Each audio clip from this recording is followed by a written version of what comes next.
We moved on. I mean, we watched the film together yesterday. We talked about it. But the minute we hit the practice field yesterday, we just put it behind us. And, that's the best thing you can do in a game like that. We didn't play our best, so nothing we can do about it anymore. We'll move on and get ready to go for Kentucky. What did you learn watching the film that you're going to take into Kentucky? I think there's certain things you learn every week. I mean, I don't think there's one thing I learned from Florida that I necessarily am going to take into Kentucky. I think there's just some things I've been working on all year, like my pocket presence, my footwork, and still having that mentality that I'm just going to rip it. Not necessarily one thing from Florida, but just some things over the year that I've been trying to work on and get better at.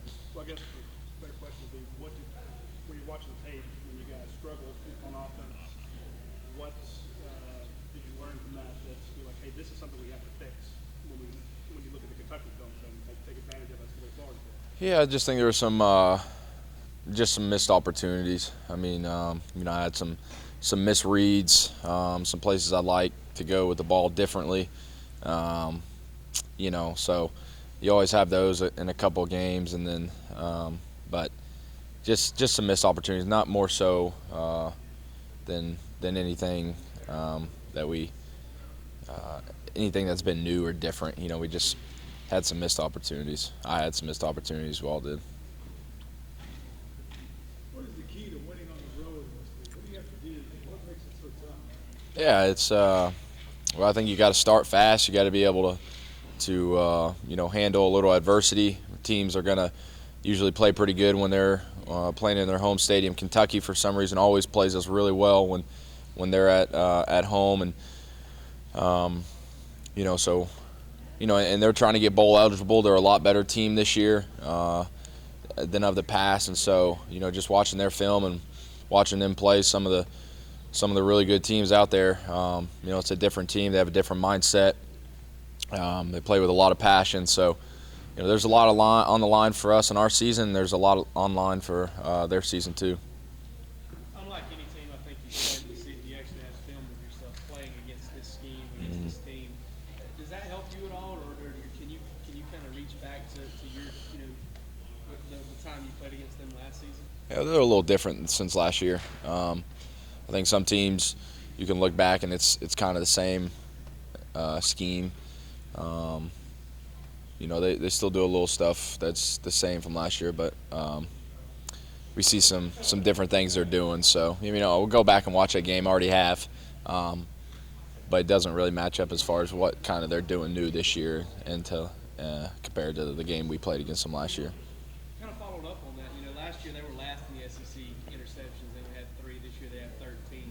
So they've obviously made some changes.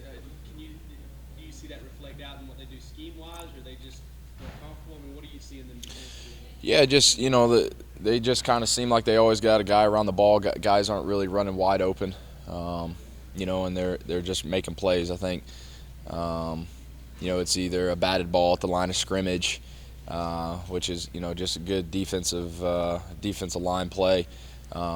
It's a tip ball in coverage, and guys seem to be swarming the ball. There's never really just one guy near the receiver. If there's a tip ball, there seems to be some blue jerseys around. So I think it has to do with hustle and effort, and just they've been making more plays. Your only losses come after a bye week. Do you think 2 weeks is almost too much time to prepare? I haven't had time to sit down and kind of think about that, but I do know both of our losses have come after bye weeks. Sometimes bye weeks come at a really good time. Sometimes they don't. I guess when you look back at this season, we were playing pretty good on the road and leading up to that Florida game, and so hindsight's 2020. So you just kind of move on, but you're dealt with the bye weeks that you're given from the AD or whoever makes the schedule from the NCAA, but you just got to perform better. You can't really make an excuse for it. One more.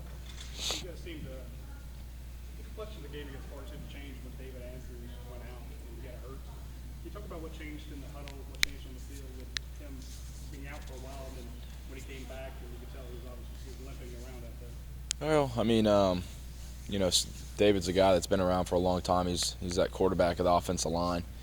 Um, him and I are really on the same page in everything we do. There's a lot of stuff where, I don't even have to really walk up to the line of scrimmage and do some declarations and change the protection because David really already knows what we're going to do.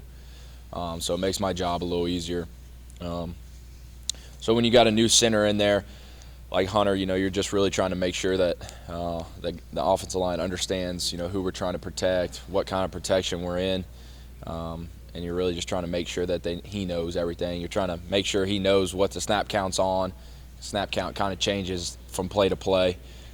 So you don't really take things for granted. When David was in there, you kind of just figured, hey man, we've practiced this all week. Me and him have been on the same page. He knows what I'm thinking when they're doing certain stuff. So you just kind of take things at a slower pace.